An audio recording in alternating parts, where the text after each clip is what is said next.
కుటుంబంలో చిన్నాన్ను చంపేసి ఒక పక్క చెల్లెలతో దూరం అయిపోయి సిస్టర్స్తో ఈ కేసులన్నీ ఎవరు విచారించారు?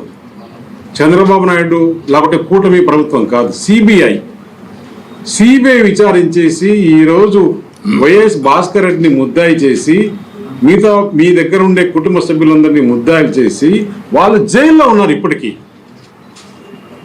ఇంకా కూడా వివేకానంద రెడ్డి హత్య అప్పుడెప్పట్లో నిజంగా దేవాంశ్ లేడు, లేకుంటే ఆయనకు చిన్నపిల్లాడు, లేకుంటే ఆయనే కొంచెం 10-15 సంవత్సరాలు వచ్చింటే ఆయనే పాత్ర ఉందని కూడా జగన్మోహన్ రెడ్డి చెప్పి నమ్మించే విధంగా ప్రయత్నం చేసేవాడు. ఎక్కడ పోతున్నాం? అసలు చరిత్ర ఏంటి? రాజారెడ్డి ఏ విధంగా చిన్నప్పుడు చేశాడు అంటే, మేము చిన్నప్పుడు దాదాపు 48 సంవత్సరాల క్రితం పులివెందుల్లో ఇతని పరిస్థితి ఏంటి? అప్పుడు ఒక ఎస్టీ కులాన్ని అడ్డు పెట్టుకొని దోపిడీలు దొమ్మిలు చేసేవారు. రికార్డులో ఉంది పోలీస్ స్టేషన్లో, పులివెందుల పోలీస్ స్టేషన్లో ఎన్ని దోపిడీలు ఎన్ని దొమ్మిలు అంటే విలేజ్లపై పడి నైట్ పూట ఇప్పుడు స్టీవర్పురం చూసాం కదా, అప్పుడు ఏ విధంగా చేసేవాళ్ళని ఆ విధంగా జరిపించుకుంటూ జీవనం గడిపేవారు. అక్కడి నుంచి కోడూరులో మంగంపేట వెరైటీస్ బాగున్నాయని చెప్పేసి అక్కడ సుబ్బనర్సయ్య దగ్గర ఒక టిప్పర్ పెట్టుకొని ఆయన దగ్గర పనిచేస్తూ ఈ మైండ్లో బాగా ఆదాయం వస్తుందని చెప్పేసి ఆయన మర్డర్ చేసినప్పటి నుంచి ఆ టేస్ట్ అనేది చూశాడు, ఒకరిని చేసేస్తే ఏ విధంగా ఆదాయం వస్తుందని. అక్కడి నుంచి పులివెందల్లో ఏ విధంగా 78లో ఆయన కొడుకు ఎమ్మెల్యే కావడము, ఆ కాన్స్టిట్యున్సీలో ఏ విధంగా ఆధిపత్యాన్ని చేసుకోవాలి. ఇప్పుడు కేశవ చాలా క్లుప్తంగా క్లియర్గా ఇప్పటికీ మీరు మీడియా అంతా కూడా ఒక్కసారి ఆ పార్నపల్లి విజిట్ చేయాలని కోరుతున్నారు. ఆ పార్నపల్లి అనేది బార్డర్, లాస్ట్ అనంతపురం జిల్లాకు బార్డర్ లాస్ట్ విలేజ్. దాని తర్వాత ఆ పక్క చిత్రావతి రివర్ ఉంది, చిత్రావతి రివర్ తర్వాత అనంతపురం జిల్లా.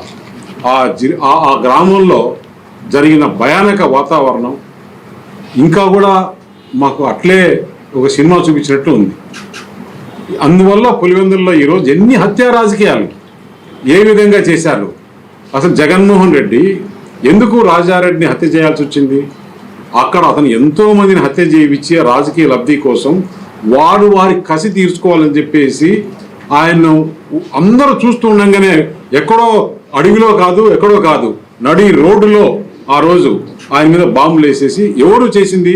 విక్టిమ్స్, వాళ్ళ బాధితులు, వాళ్ళ చేతిలో చనిపోయిన బాధితులు ఆయన పైన చేశారు. దానిపైన జగన్మోహన్ రెడ్డి అప్పుడు కొంచెం వయసు వచ్చి 35-32 సంవత్సరాలు ఉంటాయి. ఆ తాతను మా వాళ్ళు వీళ్ళు చేశారనే ఉద్దేశంతో ఈయన సూట్ కేసు బాంబు పెట్టి తయారు చేస్తే దాంట్లో దొరికిన వ్యక్తి కదా.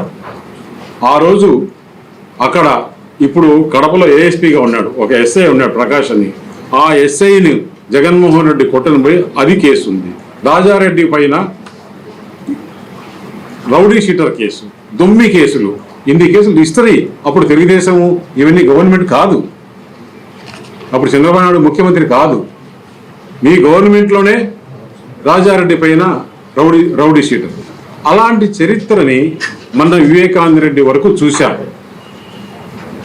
అసలు కుట్రలు కుతంత్రాలు అనేది కొత్తగా ఎవరికొరికో క్రిమినల్స్ కూడా రాని ఐడియాలు మీకు వచ్చి మీరు రాజకీయాలు చేసి రాజకీయ లబ్ధి పొంది ఈరోజు రాష్ట్రంలో నాకు ఒక గొడ్డలనే పేరు వచ్చింది, ఒక క్రిమినల్ అనే పేరు వచ్చింది. ఆ పేరు పోగొట్టుకోవాలని చేస్తే రాబోయే రోజుల్లో మంచి పనులు చేయాలి. ఇవన్నీ చేసిన వల్ల ఒక్కసారి అవకాశం ఇస్తే ఆంధ్రప్రదేశ్ ప్రజలు 5 సంవత్సరాలు ఎంత నరకయాతన పడి ఈరోజు మిమ్మల్ని 11 సీట్లకు తెచ్చేస్తే దాన్ని ఏ విధంగా నేను మంచి పేరు తెచ్చుకోవాలని ఆలోచన చేయకుండా ఇంకా కూడా ఇలాంటి రాజకీయాలు చేస్తే ఆంధ్రప్రదేశ్ ప్రజలు ఇప్పుడుండే సోషల్ మీడియా, ఇప్పుడుండే యువతకు ఇవన్నీ నచ్చవు. రాష్ట్రానికి మంచి చేయాలి, రాష్ట్రానికి ఎవరైతే మంచి చేస్తారు ఇప్పుడు ఎందుకంటే అతనికి ఏమైపోయింది, ఒక పక్క ప్రధానమంత్రి నరేంద్ర మోడీ గారు రాష్ట్రానికి మంచి సహకారం అందిస్తున్నారు, ఇంకొక పక్క అనుభవం ఉన్న ముఖ్యమంత్రి చంద్రబాబు నాయుడు గారు ఈ ఇండస్ట్రియల్ డెవలప్మెంట్ ఇవన్నీ చేస్తున్నారు, ఇంకా కొత్త పథకాలు కూడా తీసుకొస్తున్నారు. దానికి యువతగా తోడుగా పవన్ కళ్యాణ్ గారు ఉన్నారు. ఈ రాష్ట్రంలో ఏం చేయాలి, మనకి ఈ విధంగా ఎట్లా మచ్చ పోగొట్టుకోవాలనే ఉద్దేశంతో తన సెల్ఫ్ గోల్ తానే వేసుకున్నాడు.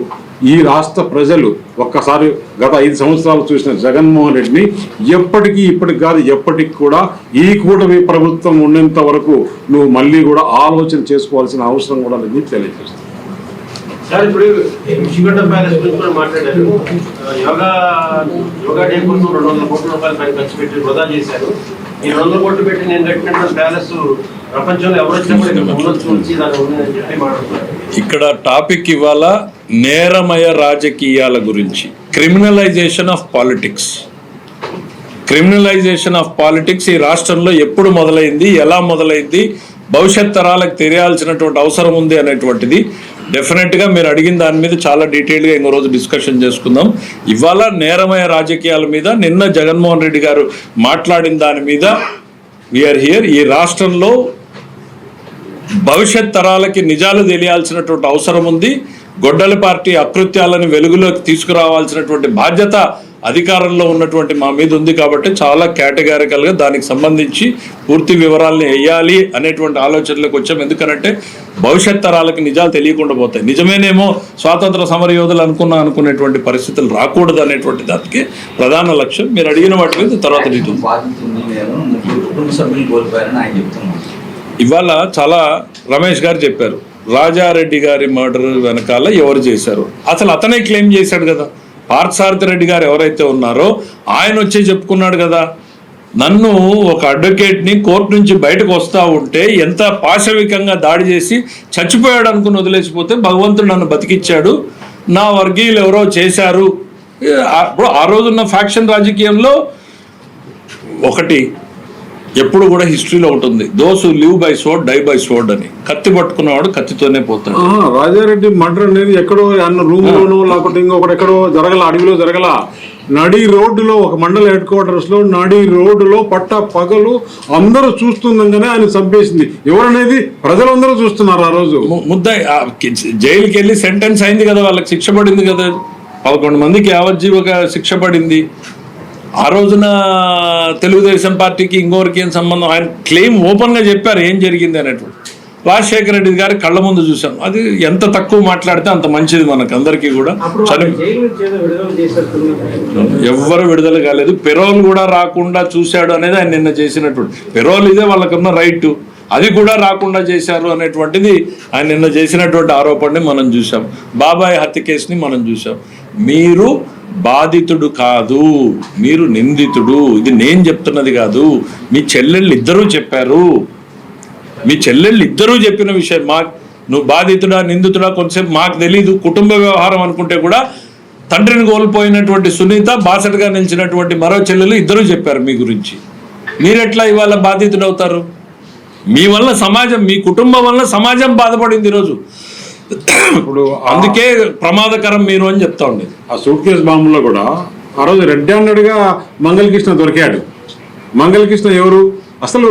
ఇప్పుడు ఒకసారి మనం గుర్తుపెట్టుకుందాం, జగన్మోహన్ రెడ్డి వెంబడి ఉండే బ్యాచ్ని చూడండి, ఇప్పుడు ఈ కూటమి ప్రభుత్వంలో ఉండే మంత్రివర్గాన్ని చూడండి. అప్పుడు మంత్రివర్గం జగన్మోహన్ రెడ్డి బ్యాచ్ ఎవరెవరు? మంగళకృష్ణ, శంకర్ రెడ్డి, శివశంకర్ రెడ్డి.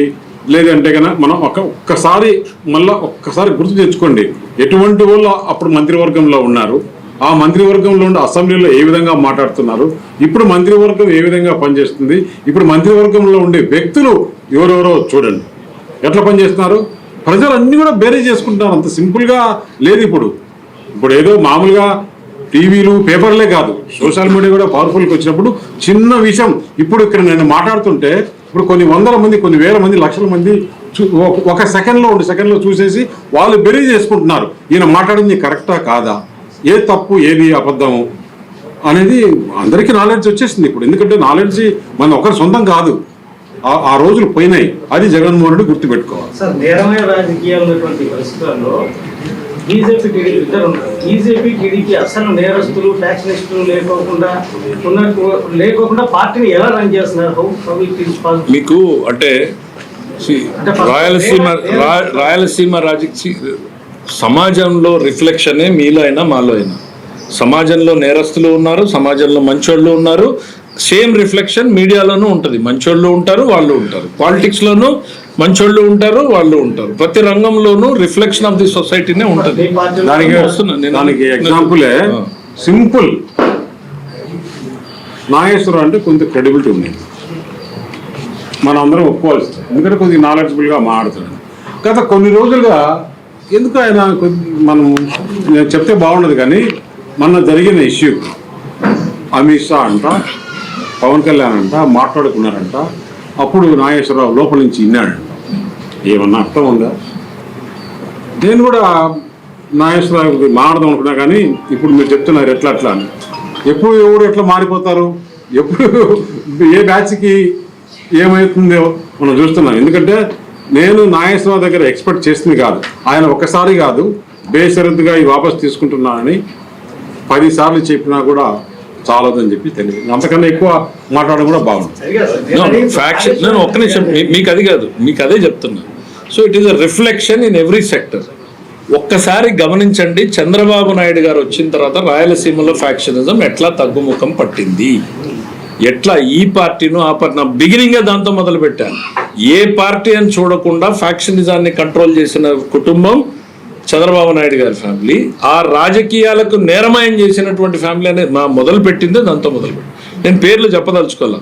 94 నుంచి నేను ఎమ్మెల్యేగా చూస్తూ ఉన్నా ఫ్యాక్షనిజాన్ని ఎట్లా చంద్రబాబు నాయుడు గారు కంట్రోల్ చేస్తూ వచ్చాడు. దానికి పార్టీ లేదు. ఈ సీనిట్ యాజ్ అ ఫ్యాక్షన్. ఆయన వేదికల మీద చెప్పాడు, నేను నా రాజకీయానికి నష్టం జరుగుతుంది అని తెలిసి కూడా కంట్రోల్ చేశాను అని. దాంట్లో it is a true reflection. Okay right, thank you అమ్మా, థ్యాంక్ యూ వెరీ మచ్. అయితే ఇబ్బంది కలిగింది మీ అందరికీ కూడా, ఎందుకంటే వాళ్ళ సెక్రటరేట్ లో ఉంది కూడా ఆల్టర్నేటివ్ ప్లేస్ లేకపోవడం వల్ల